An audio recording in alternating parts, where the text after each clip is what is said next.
Good morning, Hammers fans. I hope you're all well. Welcome to Claret and Booze. My name's Nick, and this is my daily ramble.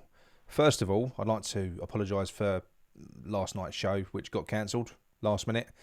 John was away on a jolly with his son's football team, struggled to get back, train issues, and I had a bit of a domestic problem indoors, so we just had to cancel it. And we are going to get together again, and we're going to shift it later on this week. So, yeah, again, sorry about that.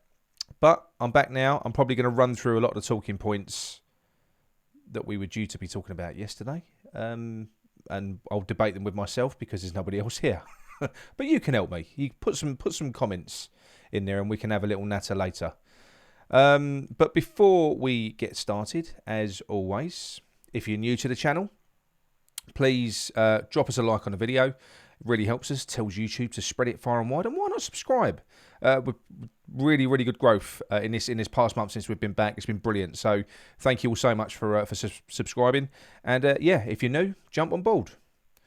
Okay, I'll run you through the agenda quickly, what we're going to be talking about.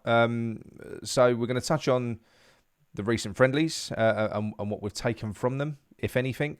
Then we're going to sort of talk about the lead up to the Man City game, which, as we know, is only 6 days away, and what we expect to see from that game. I'm going to touch on the NFC ticketing information for season ticket holders, because that's causing a few issues at the minute. And then finally, I'm going to give you the latest updates with players that we're linked with, or ins and outs, going into the final month of this window, of which it's just literally a month left. Look, 31 days. Still plenty of time, though. But look, let's get on with it then. Now, pre-season, it's been a bit of a washout, really, isn't it? I don't personally care about the results, but I do expect to see something positive in terms of individual performances, and we've not seen that at all, really. I mean, Vlasic, he's probably looked the best out of all the attacking midfielders. Souček's bagged a couple of goals, but on the whole, we've looked leggy, haven't we? You know, completely devoid of ideas. And the same issues that were haunting us at the tail end of last season, you know, they're still blatantly apparent now. Namely, that left-hand side, which Cresswell and whichever bloody makeshift left winger that we've chose to use on any given day, that's got to be resolved, surely. You know, it's got to be resolved as a matter of urgency, in my opinion, because it's an issue. We get targeted down that side. It happened last season. It's happened in pre-season. It's going to happen next season. Now, Moyes has acknowledged this, and he is actively trying to get players in to fix it. But in my opinion, look, it's taking far too long. But we have got a month left. But it is taking too long. We shouldn't be going in to the season talking about this, in my opinion. Now, the other thing is our lack of pace all over the team, and that is a real problem for a team that play on the counter-attack, because you need pace in transition to attack, and then you need pace in recovery when the attacks break down. Now, I'm also incredibly worried that we might be seeing Masuaku start in the opening fixtures, because he's been featuring heavily, isn't he, in the recent games? And I suppose with the way that Moyes has been setting up, he is our only natural left wing-back. And it does... Whether or not he's trying to sort of throw a curveball, I don't know. But it appears that Moyes is preparing the team to set up with three at the back, with wing-backs. And we just don't have the personnel for that system. I mean, Arthur is, look, he's an awful player, in my opinion. He is. I don't like being horrible, but I think he's proved it. He's not, in terms of a top-flight player, he's an awful top-flight player. That's where I sit with Arthur. We know that, and our right wing-back options, they're not great either. I mean, Johnson's, look, he's a really good right-back. He's great defensively, but he's never a wing-back. He can't attack. And Soufal, although he's better in attack, he does lack any sort of pace to get down the wing. And more importantly, bloody recover when the attacks break down. So, if Moyes is dead set on playing this system, at the moment, with the players that we've got, I think I would like to see Ashby utilised on the right, because he looks to offer the best of both worlds. And it's not ideal, but that personally for me, I think if we're playing a wing-back system, I think Ashby, we should maybe go with him. But like I said, you know, with 6 days left, how can we be talking about the possibility of utilising Masuaku in a game against the Premier League champions on the opening day of the season when we've had weeks to rectify all these shortfalls in our squad. It's not really acceptable, is it? But look, let's hope that Moyes can get this sorted sooner rather than later. Now, in terms of Man City, I think that we did incredibly well at the end of last season against them. And we've still got the same players available that frustrated them last time out. So fingers crossed, we can do the same again. I did take some encouragement. I don't know if you saw the Charity Shield, because it does look like City, certainly initially, that they may struggle to accommodate Haaland for a bit. I mean, look, they've played for how long now without a number 9? It just looks like they didn't really know what to do with him. So I won't get ahead of myself because he does like a debut, that bloke. But it did, yeah. The signs were it looks like he isn't going to get off to a flyer. So hopefully that is the case. I'm not sure that we're going to see Scamacca start, as look, he's hardly played any football at all in pre-season. He weren't being used in the friendlies for Sassuolo. So it's important for me that he's fit and that he's ready before we throw him in, because the last thing that we need is an injury to another new arrival. So yeah, I'm assuming it'll be on the bench and he'll get minutes, but I personally would not be expecting him to start that game. So anyway, what are your thoughts on the pre-season friendlies that have just gone? And how do you expect us to cope against City? Let me know in the comments. Right, moving on to the NFC tickets. Now, these tickets, what they do is they sit in your Apple or your Google wallet, and they work by simply presenting your phone to the NFC reader. NFC is near field communication for anyone that cares. You present the phone to the NFC reader like you would with a physical plastic pass, the old-fashioned season tickets. So in that sense, it's no different. To transfer tickets to people now, because they're not QR codes, people must be registered with the club and linked to your account, and then ticket transfer is pretty simple. Now, for a large section of fans, this method of access to the game will not be an issue, but for a large number of fans, it is going to create some issues. As not everyone is tech savvy. So I've been told that you can contact the club via email and request a physical card. Now, they're going to ask you for information, and they're going to want a bloody good reason as to why you can't use your phone. But the general line that I'm getting is that if you want a physical pass, you should be able to obtain one. Now, there's been plenty of feedback on this from people that have contacted the ticket office to sort this out, and apparently they're really struggling to get anywhere. So West Ham, please sort this out, because if somebody wants a physical card, just bloody give it to them. You're only going to create issues at the turnstiles anyway for everyone. Just sort it out. Most people are going to be on the phones, but if somebody wants a pass, let him have a plastic card. Right, okay. Moving on to the transfer centre. Now, rumour is that Arthur, he's thrown his toys from the pram and he's demanding a move. And apparently, there's plenty of takers for him, because obviously it's not a huge fee for Arthur, is it? But it goes back to squad depth, and we don't have any, to the point where Moyes doesn't feel like he can sell Arthur at the minute, because we haven't got anyone else in. Like I said, he's our only viable left wing back. I mean, how can that be? Also, Diop, he's really pushing for his move to Fulham. Moyes is demanding a fee of 20 million, and Fulham they're not a million miles away. I think they're up to about 16 million. Now, in my opinion, look, if the player wants to go, especially a player like Diop, who's been loyal, he's been a backup player for too long now. He obviously wants to play. I think we should release him and replace him. We should be able to do that with the money that we're getting back. He is only a backup player. I would prefer that we kept him, but look, he's been a backup for too long. And if he wants to go and play rather than sit on the bench, and all credit to him. Vlasic is still tipped to leave on loan, and we're still listening to offers for Souček and Benny, of which there are none at the valuations that we have set anyway. Now, Moyes really, when you look at it like this, he's between a rock and a hard place, because West Ham's relative success in the past 2 seasons it's been built on togetherness, isn't it? And that family feel to the club. And having so many disgruntled players in the squad at this moment in time, that we've either tried and failed to move on in Souček, Benny and Vlasic, and also players that Moyes clearly wants to keep for the squad, but they're now fed up being second string, such as Diop and Arthur, it can only be detrimental to this togetherness of the group. Now, in terms of a squad rebuild, which is what this season was supposed to be about, this transfer window, it should have been a transitional window in terms of personnel, but we've failed to transition in terms of players coming in and players going out.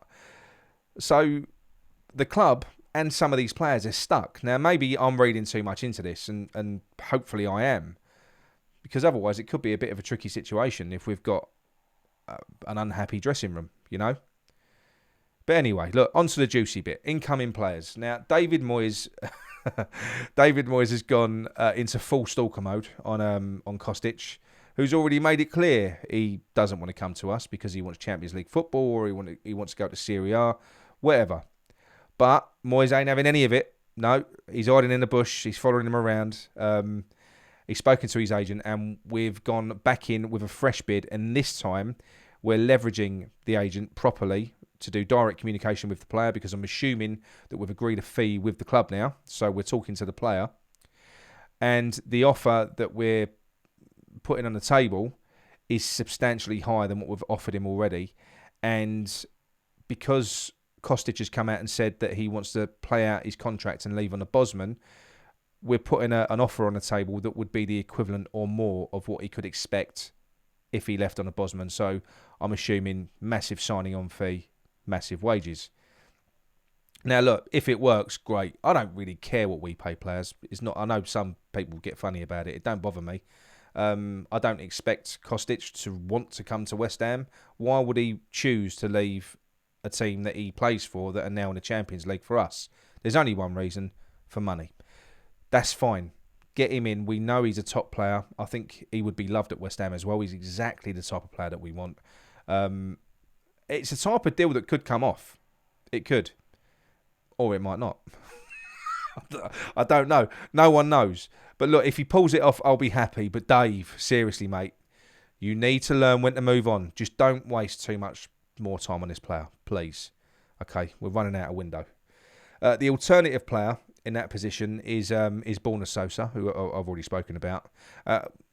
Apparently, we're talking to him, so I'm assuming that we've provisionally agreed a fee with the club. Don't know. He's an excellent player, and he's a younger alternative to Kostic. So he isn't the assist machine that Kostic is yet, but like I say, he may get there. Very similar, good option as well. He can play that left wing back option, left wing back position, and he can play left wing as well. Would give us pace and cutting edge. So 2 good players there. Now at left back, we're looking at Luke Thomas of Leicester, who we've already discussed a few times. And we've apparently stepped up interest on Alex Grimaldo of Benfica. Now, he's a fantastic player, a Spanish player, 26 years old, and he's been on Arsenal's radar now for 2 seasons. Now, John reviewed this player a few weeks back, so I'm not going to go into too many details, but he's brilliant. He's a fantastic left-back. So I would be over the moon if we got him. He's out of contract in 2023, so he's got a year left. So I'm assuming that Benfica will want to try and cash in on him as opposed to losing him on a free, because they'll be looking at about 20 million for him. So that'll be a good signing. And we are, like I say, in talks with the club on that.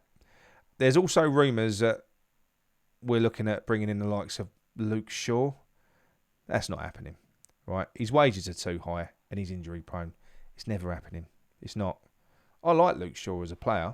I think he's a good player, but there's no way that we're getting him. You know, I think it would be a stupid signing for West Ham. We don't need injury-prone players. Now, in central midfield, we're still interested in Zielinski. That's another ongoing saga that's still running. Moyes, like with Kostic, Moyes really likes this player. He hasn't gone full hiding in the bush stalk mode yet on Zielinski. I think that's yet to come. But he is going to go back in again with another bid. I don't think we've got to personal terms with Zielinski yet. So people keep on saying the player isn't interested. It's not that at all. We haven't agreed a fee with Napoli yet. You know, they want. We're not a million miles away. I think we offered about 25. They want 35. He's only 28. He's in his prime. Brilliant player. Another one, a comparable player to be quite honest, is a player who I have reviewed in the past. Quite a funny review. If you haven't seen it, go back and have a look. And that's Orkan Kokcu.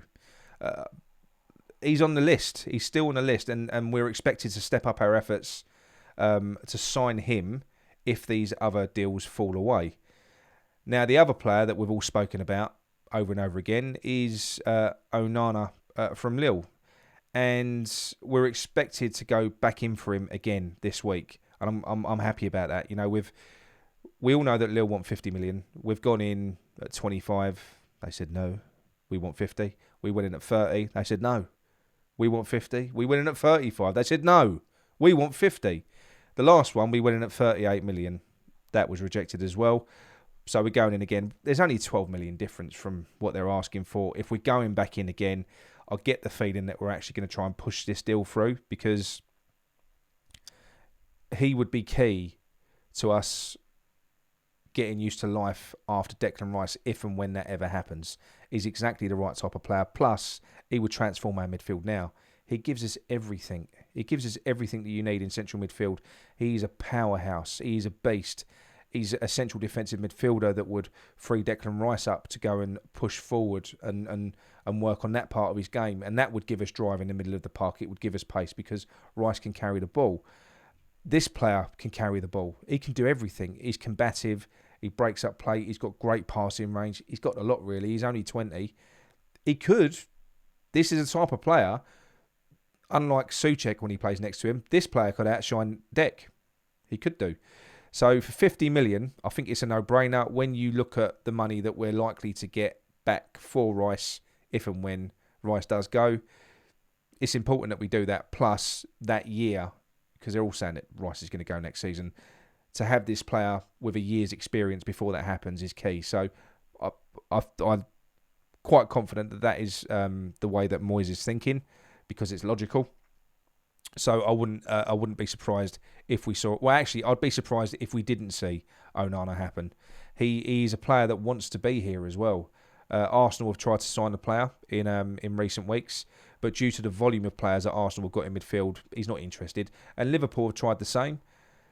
This is a player that apparently wants to come to us in a similar vein to Scamacca.